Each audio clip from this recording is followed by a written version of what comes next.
Eendag. Ek het 'n pou in my tuin gesien. Die pou se vere was goud, blou, groen en pragtig. Dit was 'n koue dag.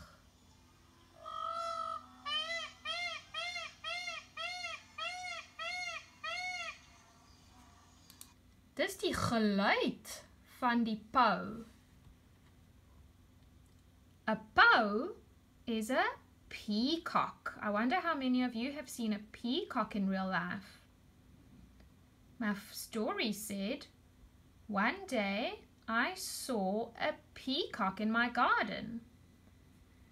The peacock's feathers were gold and blue and green and very pretty. It was a very cold day. This ties in beautifully with our sound, our klank for this week, which is the O sound, as in the word pou, which is a peacock. Let's have a look at our words. We're doing the O sound. So remember, what you need to do is you need to take a color and you make sure that you underline or shade over the O in each word. So here we go. We've got sout. Say them with me.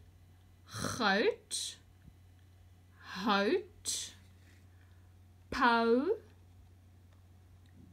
tou, mou, coat, kouse, oat, bow. If we go back to the beginning, we've got the word sout. Now, sout is salt, okay, that you put on your food. Goud, we know that word when we learnt our colors, that is gold. Hout, okay, this one has a hard t at the end, whereas goud, remember, d sounds like a t in Afrikaans, but it's more of a quieter sound. Okay, so hout, a strong t, that is wood, like the wood from a tree. W-a-a-d. Then pou, as we all know, that is a peacock. Toe is a rope, R-O-P-E. Mou, that is a sleeve, if you're wearing a shirt or long sleeves, okay? A mou is a sleeve. Then you should know the word coat, which is cold. That again has a d at the end, sounds like a quiet t. Then kouse, you should know that word from when we learned about all of the clothing. Those are socks, okay? If it's cold, you will wear socks. Then oat. Oat, also the d, sounding like a t. Oat means old. And then bow means to build something. B-U-I-L-D. Be careful when you're writing that in English. Okay, let's look at our sentences. On Monday, your 2. Hy hou van sout op sy kos. He likes salt on his food. Remember, this case, sy means his. Sy can also mean she, but when you're reading in Afrikaans, when you're reading the sentence, you're going to have to think for yourself if it's she or if it's his. Now, if we read this one, we can clearly gather that it's his because hy is he. So we can't say he likes salt on she food. So it is he likes salt on his food. Ek bou 'n groot huis. I build a big house. Remember, in Afrikaans looks like this. Okay. Then on Wednesday, op Woensdag, my oma is oud en sy kry coat. Hey, it rhymes, oud en coat.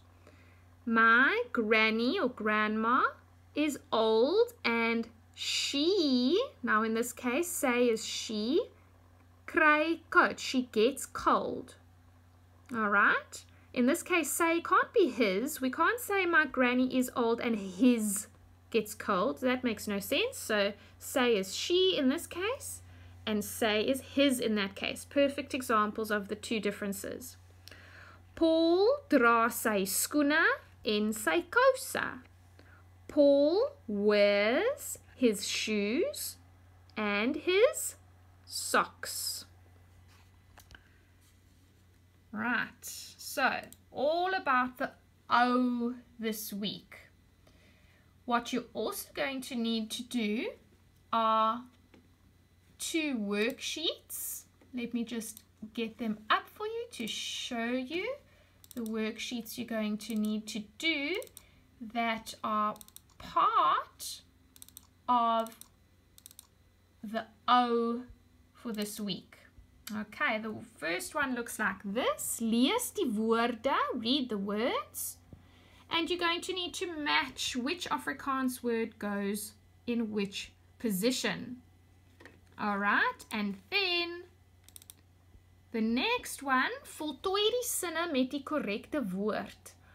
Complete the sentences with the correct word. So you've got your pictures here, much like the worksheet I just showed you, and you've got missing words here. Die man is baie. So you look at the first picture. Die man is baie. He's shivering. Hy is koud. So you'd write koud there. Okay. Hy pronk soos 'n. Now pronk means to show off, to have a beautiful display. Now as I showed you, this animal has a beautiful display of its feathers when it displays them out. Let me show you. It is absolutely stunning.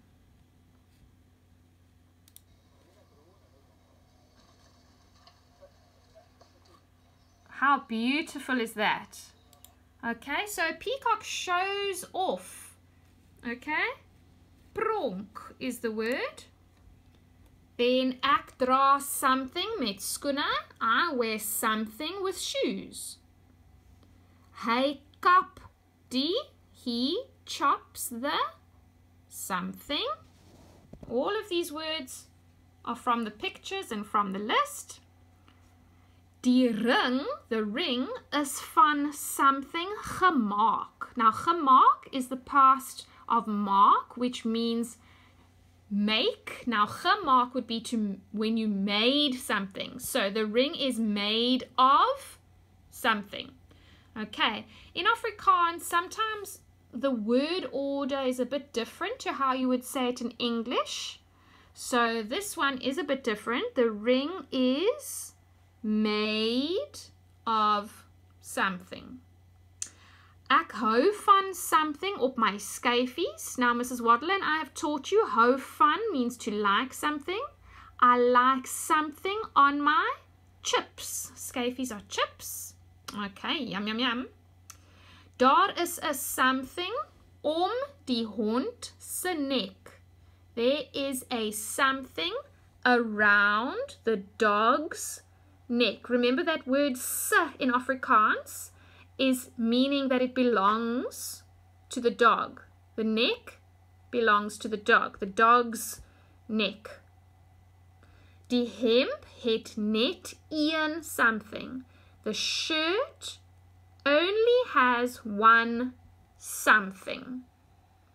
Okay, so those are the 2 worksheets that you need to do towards the end of the week with your O. Now, I'm going to look over lace D with you for your lees for this week. Okay, we've done A, B, and C. Now it's time to look at the D list. Lena, which is someone's name. Mooi, say it with me. It means nice. Pad is a road. Now this is an awesome word. It says, if I take the rest away, you see the word voel with the little deelteken and the 2 dots on the top. Now, this says voel verskrikker. Try say it. Voel verskrikker. And that means a scarecrow. Okay, it frightens the birds away. Skrik is when you get a fright. Voel verskrikker, a scarecrow, which they put in the farmlands to scare the birds away so that they don't eat the crops. Then, totsiens, goodbye. Verjaarsdag is a birthday. Juffrou. Now, juffrou can be miss if someone's not married. Or sometimes you say juffrou for teacher. Geskop. Skop means to kick. Now, when you put the g in front of it, it puts it in the past tense. So it's kicked with an ed at the end. Hospitaal is a hospital. Dors is thirsty. Okay, you should remember that when we did the RS Afrikaans words. Springkaan is a grasshopper. And dieretuin is a zoo. All right, it's very important for you to go through these words so that you understand these words and you can use them when we ask you to write sentences. And eventually when we do read our leesboeke again, then you will understand the words in those stories. Okay, now please don't forget that there is a mondeling that you should be preparing for the 22nd of May. And the picture has been sent to you. You need to do the 5 sentences, all right? 5 sentences to do with the animals and their sounds and their babies. And you need to learn those 5 sentences and know what your 5 sentences mean. And then mom or dad can film you saying your mondeling. Try not to use any cue cards. If you do need to look down every now and then, it's not the end of the world. But try learn them off by heart. And then mom or dad needs to send that little clip to your teacher. Have a lovely day. Totsiens.